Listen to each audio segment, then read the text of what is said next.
और नोएडा मीडिया के जो स्टूडियो में एंकर हैं वो उछल उछल के कांग्रेस को गालियां दे रहे होते। कर ताइबा का तालिब हुसैन जो भी पकड़ा गया, जो आईटी सेल का हेड था, देश के गृह मंत्री के पिछवाड़े खड़ा हुआ था। अगर उसकी जांच होती, उसके पिछवाड़े को अगर एक बार लाल कर देते तो सारे बीजेपी वालों के नाम ले लेता किस किस की मदद की है उसने। पुलवामा के काफिले में कौन सी गाड़ी टकराई थी, आज पूरा पैनल मुझे इस सवाल का जवाब देकर जाएगा। ये तो शुक्र है कि अफजल गुरु और कसाब के टाइम पे हमारी सरकार थी, उनको फांसी चढ़ा दी। आदत पड़ गई है बीजेपी को झूठ बोलने की। 6 महीने पहले एक आतंकवादी मोदी जी के साथ भी खड़ा हुआ था। ऐसा देवेंद्र सिंह के पास कौन से राज थे, क्या बीजेपी बेनकाब हो जाती?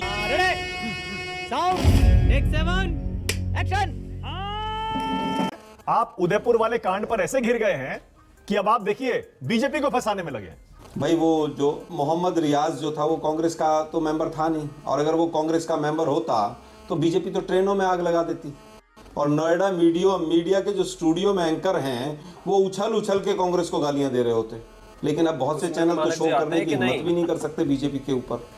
क्या सच्चाई नहीं है? अगर उनके ऊपर गले में कांग्रेस का पट्टा होता उस रियाज अट्टारी आतंकी के, तो आप लोग क्या करते आप सोच सकते हैं? हम तो सोच भी नहीं सकते वो चीज। सोचिए, हमारा तो नहीं था वो लश्कर ताइबा का तालिब हुसैन जो भी पकड़ा गया, जो आईटी सेल का हेड था, देश के गृह मंत्री के पिछवाड़े खड़ा हुआ था। देश के गृह मंत्री की सुरक्षा को भी चिंता थी कि नहीं थी? हम तो आप ही से पूछ रहे हैं भाई, ये क्या कनेक्शन है, ये संयोग है, प्रयोग है, मतलब भाजपा का आतंकियों से नाता, ये मतलब क्या कहला रहा है, हम समझ नहीं पा रहे हैं। गोडसे का तो सुना था तरह से, वो भी वहीं से था बीजेपी से। अभी तारिक अहमद मीर जो है, ये वो डीएसपी देविंदर सिंह के साथ जो हिजबुल का कमांडर था नवेद बाबू, उस नवेद बाबू के साथ था, ये बीजेपी का लीडर था। कांग्रेस के नेता। क्या बोला तूने? दविंदर सिंह, अरे सर सुनिए ना, अरे सर सुनिए ना जरा, वो दविंदर सिंह पूरे बीजेपी के नेताओं के साथ घूमता रहता था, प्राइम पोस्टिंग लेता था, आतंकवादियों के साथ पकड़ा जाता था। और उसके बाद एलजी महोदय ये कहते हैं कि दविंदर सिंह की जांच इसलिए इंपॉर्टेंट नहीं है कि ये राष्ट्र हित में है। मतलब पहली बार देखा कि आतंकी की जांच इसके भाई वो इंपॉर्टेंट नहीं है कि वो राष्ट्र हित में है, जांच मत करो। अगर उसकी जांच होती, उसके पिछवाड़े को अगर एक बार लाल कर देते तो सारे बीजेपी वालों के नाम ले लेता किस किस की मदद की है उसने। इसलिए आप लोगों ने उसको 90 दिन में चार्जशीट फाइल नहीं की। सवाल हम पूछे तो हंसी आ रही है, खिसियानी बिल्ली खंबा नोचे।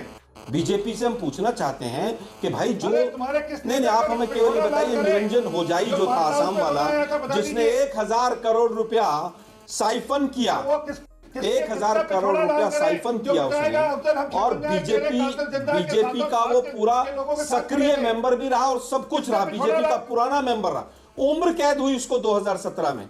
तीसरी चीज, आप लोग तो टिकट भी दे देते हैं आतंकियों को जम्मू कश्मीर में आप मंत्री भी बना लेते हैं। त्रिपुरा में आतंकवादी अलगाववादी संगठन के साथ आप सरकार चलाते हैं। क्या ये सच्चाई नहीं है? हम पूछ रहे हैं डीएसपी देवेंद्र सिंह कहां है, कौन से देश में बैठा है छुपा हुआ? अब मेरे भी सवाल का जवाब दीजिए आलोक शर्मा। इसका उत्तर चाहिए आलोक शर्मा, उत्तर आपको चाहिए, मैं आपसे उत्तर चाह रहा हूं। आपका आरोप है क्या? आप ये क्यों पूछ रहे हैं? ये रिश्ता क्या कहलाता है? आप बताइए ना मानिक जी, हमारा आप बताइए, आरोप क्या है आपका? कहिए बीजेपी आतंकी पार्टी है, पूछ रहे हैं, कहिए बीजेपी देशद्रोही पार्टी है। देखिए, मैं समझता हूं ये जो हल्के शब्द हैं एक अपने प्रतिद्वंदी के लिए, ये बीजेपी के लोग बोलते हैं।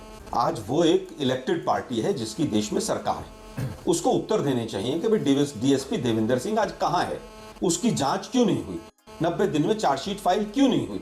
इसका कोई जवाब नहीं है कहीं पर भी। अगर उसके फोटो 4 फोटो कांग्रेस वालों के साथ मिल गए होते तो कुछ एंकरनियां तो ऐसा हल कर देते, हमारा हमें तो घुसने नहीं देते। और आलोक शर्मा, लेकिन हम केवल ये पूछ रहे हैं कि 200 किलो से ज्यादा आरडीएक्स आया, कि जो आरडीएक्स आया उसकी जांच आज तक क्यों नहीं हुई, कहां से आया वो? और जो यहां पर बैठे हैं, शिवम भाई से भी पूछूंगा मैं, सरदार जी से भी, पुलवामा के काफिले में कौन सी गाड़ी टकराई थी, आज पूरा पैनल मुझे इस सवाल का जवाब देकर जाएगा। नहीं बताएंगे कौन सी गाड़ी थी? ये तो शुक्र है कि अफजल गुरु और कसाब के टाइम पे हमारी सरकार थी, उनको फांसी चढ़ा दी। पता चलता कसाब कहता मैं तो बीजेपी ज्वाइन करने आया था, इनके पास कोई वॉशिंग मशीन है कि आतंकवादी भी जो है वो बीजेपी के कार्यकर्ता होके बिल्कुल भ्रष्टाचार से ठीक हो जाते हैं। मैं पूछना चाहता हूं, एक आतंकवादी को इन्होंने फांसी की सजा दी 8 साल में? एक फास्ट ट्रैक कोर्ट आतंकवाद के लिए चलाई इन्होंने, उसका नाम बताइए मुझे जरा। बड़ी बड़ी बातें करते हैं आप लोग।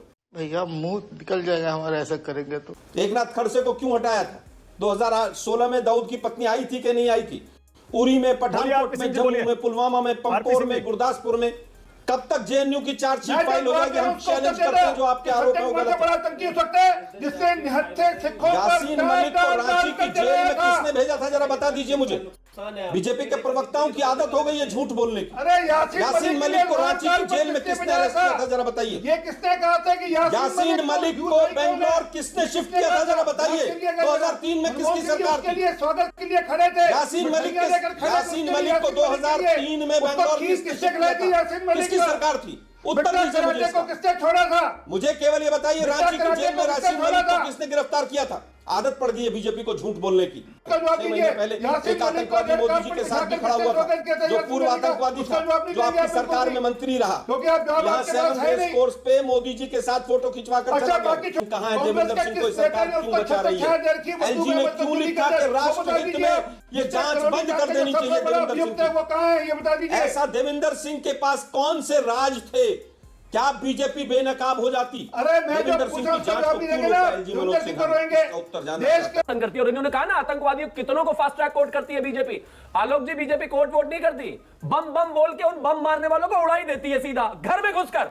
आपकी तरह नहीं खेलती रहती है इधर उधर के मनमोहन जी पूछेंगे सोनिया जी से। अच्छा अब बताइए मैं क्या करूंगा? म्यूजिक